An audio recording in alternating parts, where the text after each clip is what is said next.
зээл хөөцөлнө гэдэг ч бүүн чирэгдэл юм шүү. Тоймтойхон юм аваагүй хэрнээл цалин дуусчих юм аа. Цалингийн зээл лизинг хоёрын аль нь ашигтай байдаг юм бол? Зээлийн хүү хадгаламжийн хүү л гэдэг. Ингээд хүүгээ яг яаж зөв тооцохыг бид нар мэддэг үү? Санхүүгийн харилцаанд ороход энэ мэд мэдэхгүй олон бэрхшээл танд тулгарч байна уу?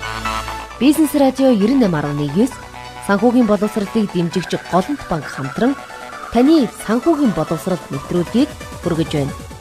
За өнөөдөр бид хоёрын ярилцах сэдэв бол зээлийн батлан даалтын сан буюу зээлийн батлан даалтын үйлчилгээ байгаа тийм ээ. Голомт банкны бизнес хөгжлийн газрын менежер болдотоор өргөдөж ирсэн байгаа. Зээлийн батлан даалтын үйлчилгээ гэж юу нэг юу юм бэ? Энэ талаар танилцуулбал. Монгол улсын хувьд бол ихэнх бизнес эрхлэгчид нь бол дандаа жижиг дунд бизнес эрхлэгчнэр байдаг.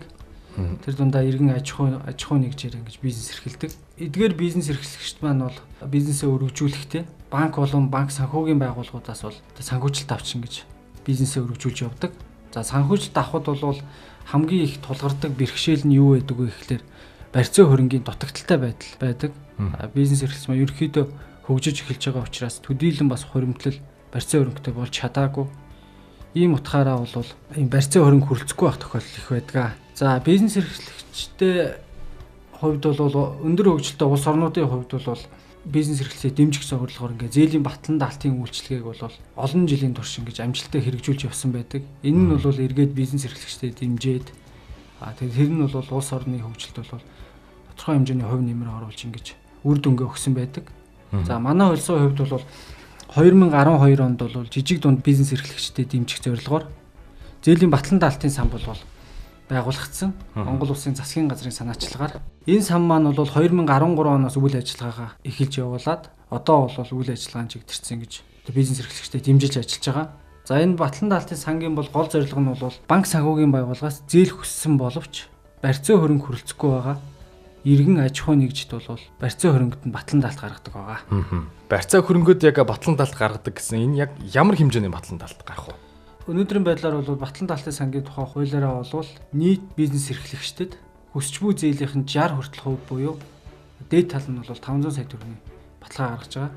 За энэ нь бол яг жишээгээр тайлбарлах юм бол нэг аж ахуй нэгж бизнес эрхэлдэг.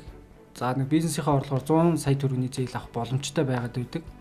Гэтэл 40 сая төгрөгийн бол барьцаа хөрөнгө өөрт нь байгаад байдаг.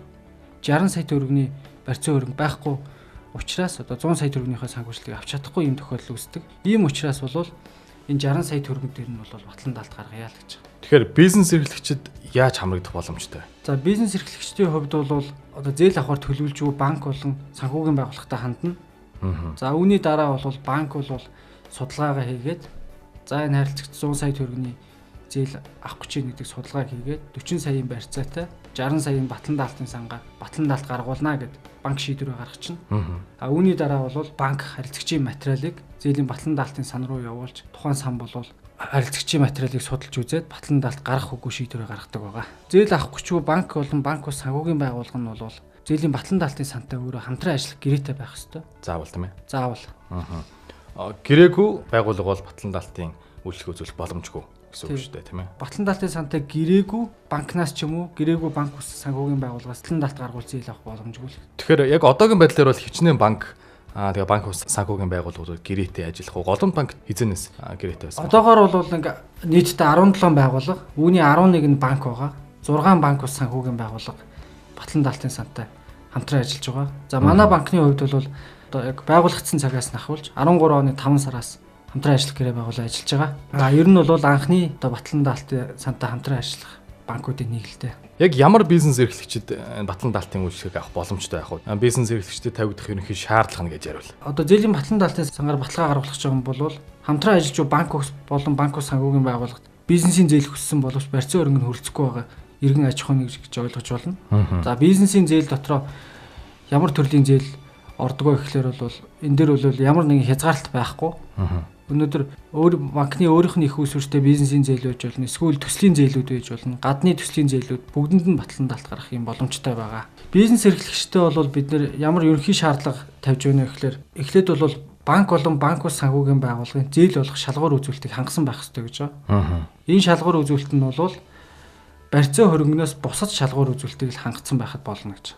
За тэгээд зээлийн 40-оос доошгүй хувьд нь хүрэлцэх барьцаа хөрөнгөтэй байна гэж. Хэрвээ та 100 сая төгрөгийн зээл хүссэн бол 40 саяын барьцаа хөрөнгө танд өөрт чинь байх ёстой шүү л гэдэгсэн. За тэгээ барьцаа хөрөнгө нь хүрэлцэхгүй иргэн аж ахуй нэгж байж болно. Аль нь болно. За тэгээ үйлчлэгээний хураамж батлан даалтын шимтгэлийг бол бас зөвшөөрсөн байх ёстой төлөхийг. Тэгэхээр үйлчлэгээний хураамж батлан даалтын шимтгэл нь яг ямар хэмжээний зардал гарах вэ энэ талаар? За тухайн харилцагч бол батлан даалтаа бизнесийн зээл авахд бол банк бол өөрийнхөө одоо зээлийн нөхцлөөр холбогдох шимтгэлүүдээ авна.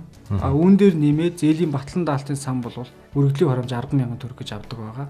Тэгээд дээрэс нь батлан даалт гаргасан шимтгэл гэж 1 жил хүртэл батлан даалт гаргуулах юм бол батлан даалт гаргасан дүнгээс 1%, 1-ээс 2 жил бол 2%, 2 жилээс дээш бол 3% шимтгэлийг бол нэг удаа авдаг байгаа.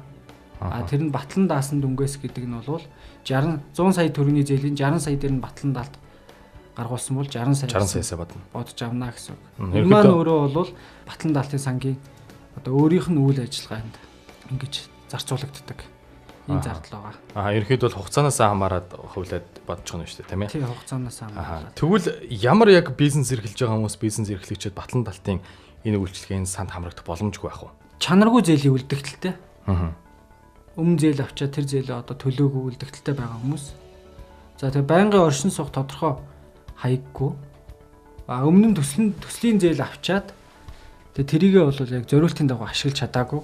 Өөр зүйл зарцуулсан ийм харилцагчид. Сангаас шаардсан мэдээллүүдийг бол өхөөс татгалцсан. Хуурамч бичиг баримт бүрдүүлсэн нь бол ингээд тодорхой болцсон. Ийм бизнес эрхлэгчд бол батлан даалт гарахгүй гэж. Чанаргүй зээл гэхээр манай сонсогчид бас янз янзын ойлголттой байгаа гэдэг л да. Одоо үгдээ хугацаагаа тодорхой хэмжээгээр хоцруулсан бол чанаргүй зээлд орчдгоо гэж, зарим нь бол гайгүй ордгоо байд юм аа гэд. Тэгээд чанаргүй зээл гэхээр энэ талаар арай дэлгэрүүлвэл. Чанаргүй зээл гэдэг нь бол банкныхаа холбогд ангиллаар бол 90-с дээш хоног төлөөгүй тохиолдолд бол чанаргүй зээлийн ангилалд ороо явцдаг.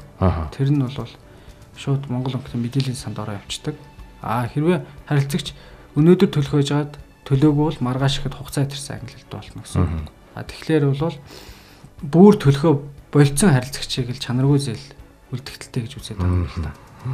Тэрнээс хугацаа хоцруулаад дараа сард нь хэвийн хугацаанд төлөөд байгаа харилцагчийг бол чанаргүй зээлийн үлдэгдэлтэй гэж үздэг. Зээлийн батлан даалтын чиглэлээр Голланд банкны оролцоо яг одоогор бол хэр байгаа вэ? Нийтдээ 17 банк, санхүүгийн байгууллагууд ингээд хамтран ажил гэрээ байгуулад ажиллаж байгаа гэж байгаа. За энэ 13 оноос хойш өнөөдрийг хүртэлх хугацаанд бол нийт 390 харилцагчид бол 26.6 тэрбум төгрөгийн бол батлан даалт гаргасан байдгийг энэ сан маань. Энэ үүний үр дүнгээр бол нийт 1303 ажлын байр бол шинээр нэмэгдсэн байдаг. Тэгэхээр бол энэ нийт батлан даалт гаргасан хэмжээ болон харилцагчдын бол 30 гаруй хувийг бол Голланд банкт анхаарал эзэлж байгаа. Тэгэхээр бол батлан даалтын чиглэлээр бол хамгийн идэвхтэй ажилтдаг юм банк гэж болно. За тэгээд бид нар бол мөн батлан даалтын сангийн энэ бол зөвхөн зээл гаргаа зогсохгүй энийг харилцагчдад хүргэх ийм шаардлага бол байгаа. Мэдээлэл хүргэх, бизнес эрхлэгчдэд ойлголт өгөх. Энэ үднээсээ бол бид нэр салбар тооцооны төв төрөх борлуулалтын ажилтнуудаа идэвхжүүлэх. Тэгээд батлан даалтын өдөрлөг зохион байгуулах, бизнес үзэсгэлэнгийн яамгт оролцох гэх мэтлээ ийм үйл ажиллагааг бол шатараатаагаар ингээд хэрэгжүүлээд явдаг байгаа. Яг батлан даалтын талаар дэлгэрэнгүй мэдээллийг ханаас авах уу? Мэдээж Голланд банкн дээр очиод асууж лавлаж болох бах те. Вебсайтаар эсвэл өөр мэдээллийг зөвлөж бас гэдэг. Батлан даалтын сангийн мэдээллийг бол зээлийн батлан даалтын сангийн веб хуудас болон тэгээд манай банкны хувьд бол Голланд банкны цахим хуудасууд, лавлах төв. Тэгээд салбар тооцооны төвүүдийн маань альч эдийн засгчаас очиод ингээд дэлгэрэнгүй мэдээлэл зөвлөгөө авах боломжтой байгаа. Тэгээд дээрэс нь бол энэ батлан даалтын сан маань бол зөвхөн Улаанбаатар хотод биш бүх орон нутагт бол ингээд хэрэгжиж байгаа. Тийм болохоор орон нутгийн бизнес эрхлэгч маань ч гэсэн энд бол хамрагдах бүрэн боломжтой байгаа. За баярлалаа. Зээл хөөцөлтөн гэдэг ч бүүн чирэгдэл юм шүү. Тоймтойхон юм аваагүй хэрнээл цалин дуусчих юм аа. Цалингийн зээл лизинг хоёрын аль нь ашигтай байдаг юм бол зээлийн хүү хадгаламжийн хүү л гэдэг. Ингээд хүүгээ яг яаж зөв тооцохыг бид нар мэддэг үү? Санхүүгийн харилцаанд ороход энэ мэд мэдэхгүй олон бэрхшээл танд тулгарч байна уу? Бизнес радио 98.9 санхүүгийн боловсролыг дэмжигч Голланд банк хамтран таны санхүүгийн боловсрол нэвтрүүлгийг хүргэж байна.